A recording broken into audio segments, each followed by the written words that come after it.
Oi, pessoal. Agora a gente vai conversar um pouquinho sobre os conceitos básicos em anatomia, tá bom? Então, existem vários elementos para essa aula, porque ela é uma base fundamental para a gente compreender todas as demais aulas, né? Então, eu quero que vocês consigam compreender o conceito de anatomia humana, né?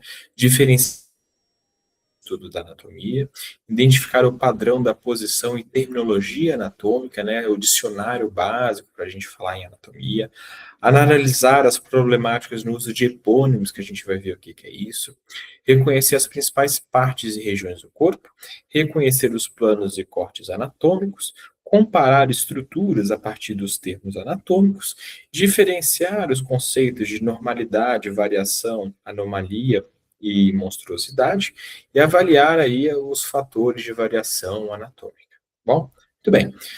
Então, a primeira questão, o que é anatomia? Né? Então, a literatura aí define, né, a anatomia como estudo, né, da estrutura macroscópica do corpo humano, ou seja, aquilo que é visível a olho nu, né, ou seja, tudo que é mais palpável, né, no corpo humano.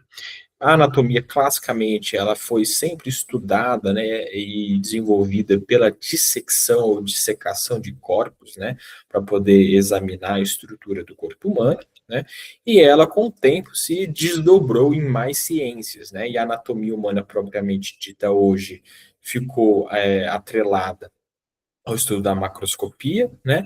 E outras disciplinas, outras ciências foram estudar as partes microscópicas, né? Ou seja, que precisam de lentes aí de aumento para poderem estudar, como a biologia tecidual, né? A histologia, a embriologia e assim por diante. Tá bom? Então a gente vai se ater às estruturas macroscópicas. Quais são as abordagens possíveis para o estudo da anatomia humana? A primeira delas, e talvez uma das mais clássicas, é a anatomia sistêmica, né? Ou seja, nós dividimos o corpo humano em vários sistemas, né? Ou seja, conjuntos de órgãos que se relacionam entre si para exercer determinadas funções.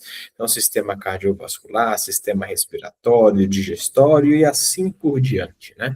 Então, separando os sistemas é uma das formas de se estudar a anatomia.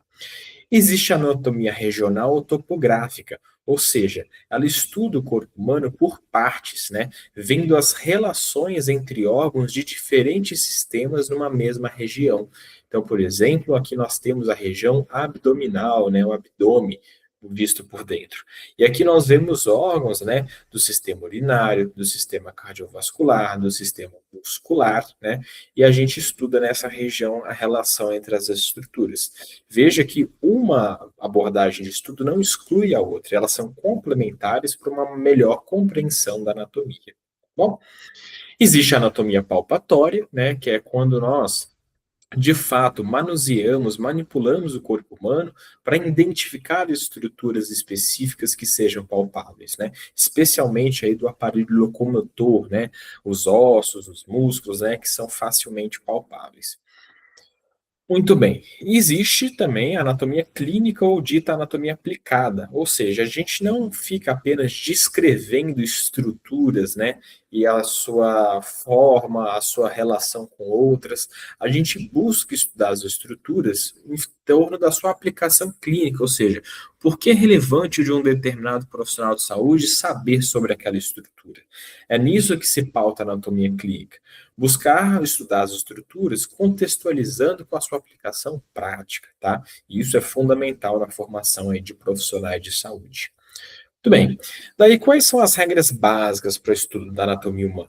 A primeira delas é nós identificarmos sempre a posição anatômica. Sempre que estivermos falando de anatomia, descrevendo o corpo humano, nós estamos imaginando o corpo nesta mesma posição, para evitar que existam vieses de observação. Ah, e se uma pessoa estiver de cabeça para baixo, deitada, sentada, então, a gente não descreve a anatomia do corpo humano em relação a nenhuma posição que não seja essa, a posição anatômica. Como que é essa posição anatômica? O ser humano em pé, né, em posição aí ortostática, com os olhos, né, olhando para o horizonte, né, a cabeça erguida, os membros superiores, né, paralelos ao corpo, com a palma da mão apontando para frente, tá? com os pés também apontando para frente, tá? E eles levemente afastados aqui na altura do quadril, tá certo? E isso daqui é a posição anatômica. Então, sempre que falarmos de anatomia, estamos pensando no corpo humano nesta posição. Muito bem. Existe uma terminologia anatômica internacional, ou seja, um conjunto de termos que foi definido internacionalmente desde 1998 para a gente falar de anatomia, né? Então, o nome de uma estrutura é padronizado hoje, com as devidas traduções, de forma internacional, justamente para permitir essa comunicação facilitada e evitar que uma mesma estrutura tenha mais de um nome em diferentes locais. Bom, daí a gente vai para discutir o que é epônimo. Epônimo é quando a gente dá o nome de uma pessoa para uma estrutura, né? Então, eventualmente, existe alguma estrutura que foi descrita supostamente por algum cientista no passado, e essa pessoa deu o próprio nome, né? Ou homenageou alguém com a nomenclatura daquela estrutura, né? Então é muito comum ouvir falar, né, trompa de Falópio, né, para falar de tuba uterina, tuba de Eustáquio, né, para falar da tuba auditiva, né? Enfim, e vários outros tipos de epônimo, né? E geralmente, esses termos não são precisos, eles não têm relação, né, com a estrutura de escrita, e ela prejudica essa padronização da terminologia anatômica internacional, que deve ser utilizada por todos os profissionais de saúde, né? Então, a gente não deve utilizar epônimos no nosso estudo de anatomia, apesar deles serem muito frequentes na prática clínica, né? E deveríamos, paulatinamente, aí, aos poucos, deixar de usar esses termos. Além disso, a gente precisa conhecer que existem termos comuns e coloquiais que as pessoas vão se referir. Então, por exemplo, o tendão aqui no seu calcanhar, né? O tendão calcâneo, né? É chamado de tendão de Aquiles popularmente. A gente tem que conhecer porque as pessoas eventualmente vão falar dessa forma, mas não é o termo correto para a gente falar em anatomia. Tá bom? Muito bem. Daí, quais são as partes e regiões do corpo, né? Então, basicamente, o corpo é dividido nas seguintes partes. Temos aqui a cabeça, depois o pescoço, né? Daí nós temos o tórax, aí aqui temos o abdômen, né? Aqui, grudado ao tórax, temos os membros superiores, né? E na parte de trás aqui a gente tem o dorso, né? Que popularmente é chamado de costas. E nesta região aqui, ó, onde está a região da genitália, né? É o que a gente chama de região do períneo, né? Que vem aqui para a região posterior também. E temos aqui o membro inferior, né? Um de cada lado. Muito bem, né? E lógico que os membros, né? Eles são divididos em algumas regiões, né? Especificamente. Então, a gente tem aqui o membro inferior, né? Sendo dividido, por exemplo, em região glútea, né? A gente tem aqui esta parte do membro inferior chamada coxa, né? A coxa, que também pode ser chamada de região femoral, tá bom? E nós temos aqui o joelho, né? Que é a transição aqui da coxa para uma parte mais embaixo, que é a perna, né? A perna.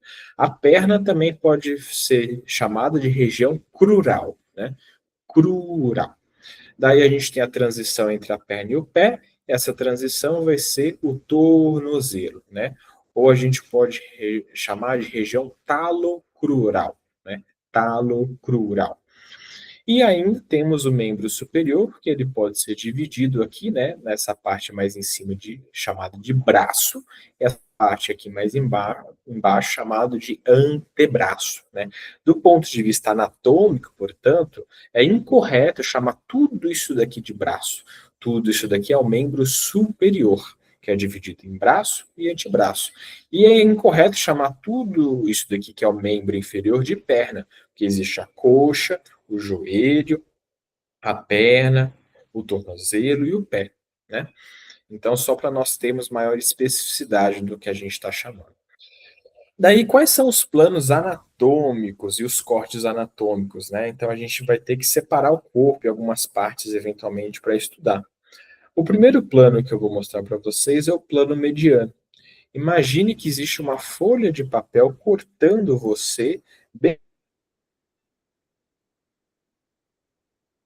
que está indo de cima a baixo no seu corpo, separando você em duas metades aparentemente simétricas, né? Então, o plano mediano ele está separando o seu corpo numa metade direita e numa metade esquerda, tá bom?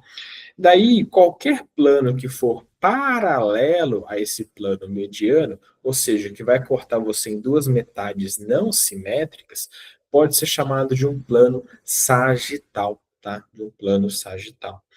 Existe uma particularidade que o plano mediano, que passa bem no meio dos seus olhos, do seu nariz, dividindo o seu corpo em duas metades aparentemente simétricas, o plano mediano pode ser chamado também de plano sagital, tá bom?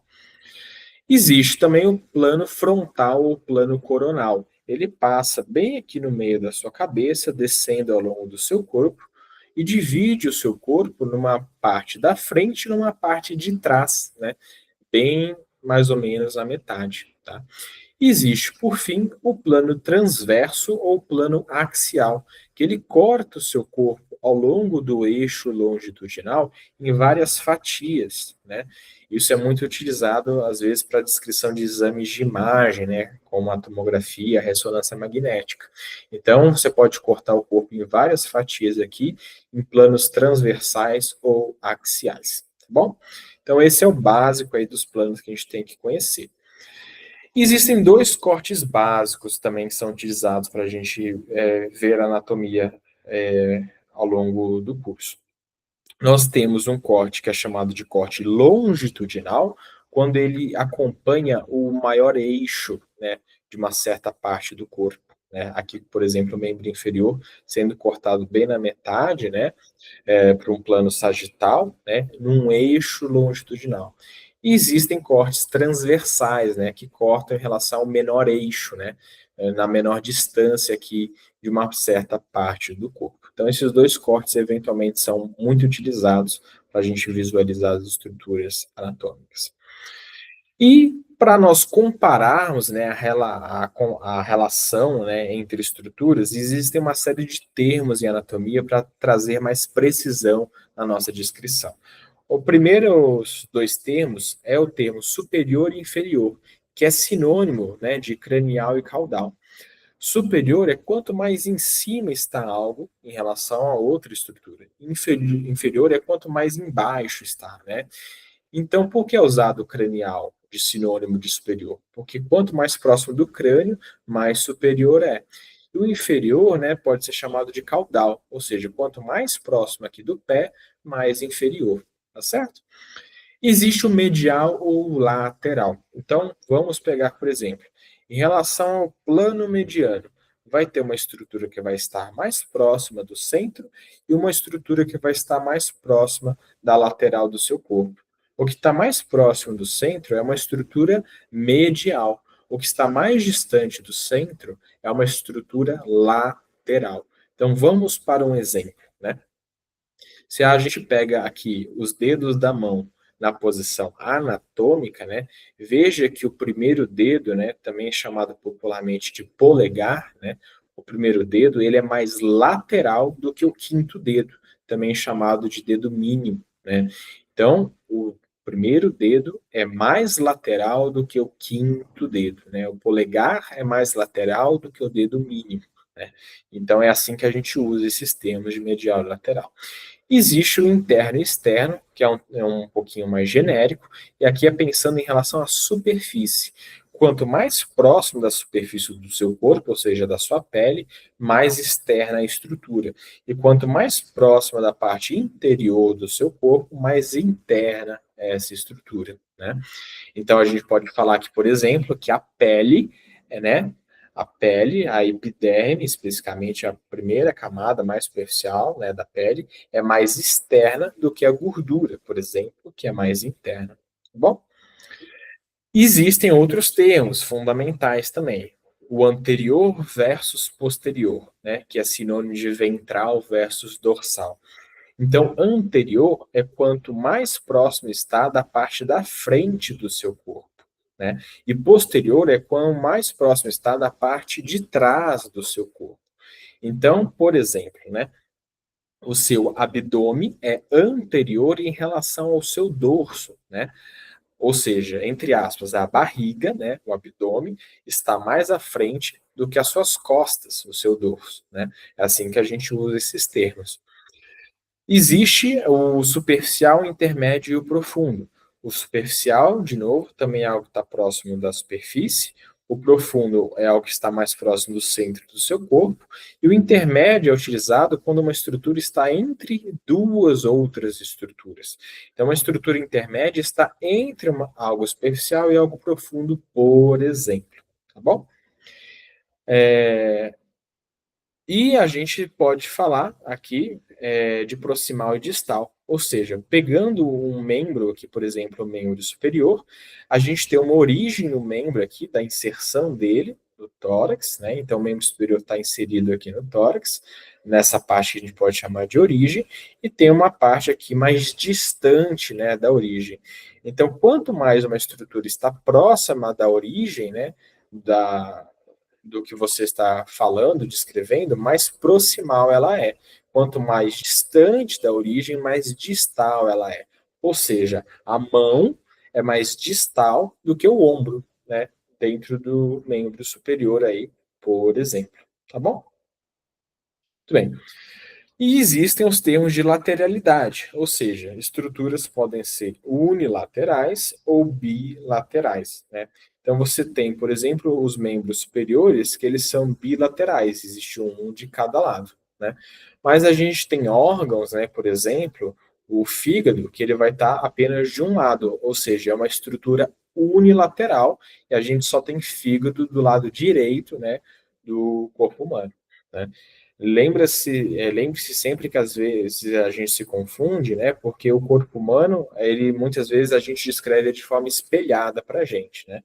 Para você não confundir direita e esquerda. E as estruturas podem ser ipsilaterais, né, ou homolaterais, como sinônimo, ou contralaterais. O que é isso? Homolateral e ipsilateral é quando duas estruturas estão do mesmo lado. Ou seja, este membro superior aqui está do mesmo lado que este membro inferior. Então, este membro superior e este membro inferior são estruturas ipsilaterais ou homolaterais. Estruturas contralaterais é que estão em lados opostos. Então, este membro superior direito aqui está em lado oposto a esse membro inferior esquerdo aqui. Tá certo? Muito bem. Daí, qual a diferença entre normalidade, variação anatômica e anomalia, né? Existem esses conceitos básicos, são fundamentais para classificar estruturas anatômicas. Normalidade é o padrão mais comum de constar na população. Ou seja, se a maioria das pessoas, né, tem dois membros superiores, né, então esse é o padrão de normalidade, né?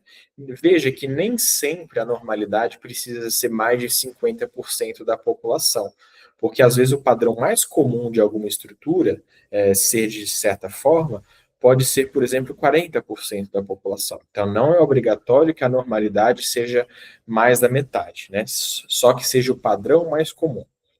Existem estruturas que podem sofrer variação anatômica, ou seja, existe uma diferença de um lado para o outro de uma pessoa e entre duas pessoas diferentes, só que essas estruturas mantêm a sua capacidade funcional plena, ou seja, a variação anatômica é uma alteração estrutural que não prejudica a função daquela estrutura. Já a anomalia é quando existe uma diferença numa estrutura, é uma alteração estrutural que causa prejuízo funcional, né? Então perde um pouco daquela função plena que aquela estrutura deveria ter, né? Mas a anomalia, mesmo perdendo um pouco de função, ela ainda é compatível com a vida, tá bom?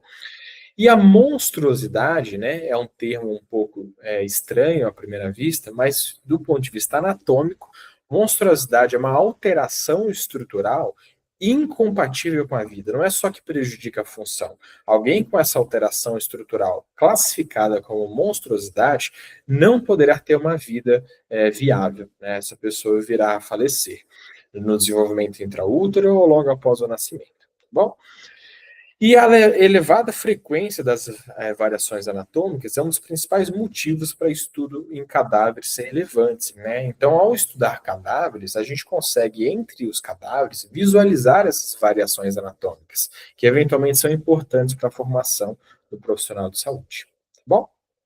Muito bem. Quais são os fatores de variação anatômica, então? Existem vários fatores básicos. A idade pode causar variações, o sexo masculino e feminino, a etnia ou raça, o ambiente em que a pessoa se desenvolve, né? Os tipos constitucionais diferentes, né? Isso tudo pode causar diferentes perfis de variação anatômica. Tá bom? Por exemplo, aqui a gente pegou uma pelve óssea, né? Ou seja, o quadril de diferentes pessoas e vejam as classificações diferentes de acordo com a conformação da pelve, a abertura dela, os ângulos, né? E vão sendo classificados com diferentes nomes. O que é isso daqui? Isso daqui são variações anatômicas. Todas essas formas de pelve óssea são adequadas e funcionais, só que são diferentes entre si. Então, são variações anatômicas. E o que é isso daqui, né? Veja, essas mãos aqui simuladas, elas estão com dedos a mais, né? Ó, esses dedos a mais é chamado de polidactilia, né? Isso daqui já é uma anomalia, né? Ou seja, não é só uma variação, porque há prejuízo funcional, né? E aqui? Aqui é um bebê, né, que tem anencefalia, né? O que que é anencefalia? Ele nasce aí com ausência aí do encéfalo, né, do crânio e tal. É uma malformação grave, classificada como uma monstruosidade, porque é incompatível com a vida, tá certo?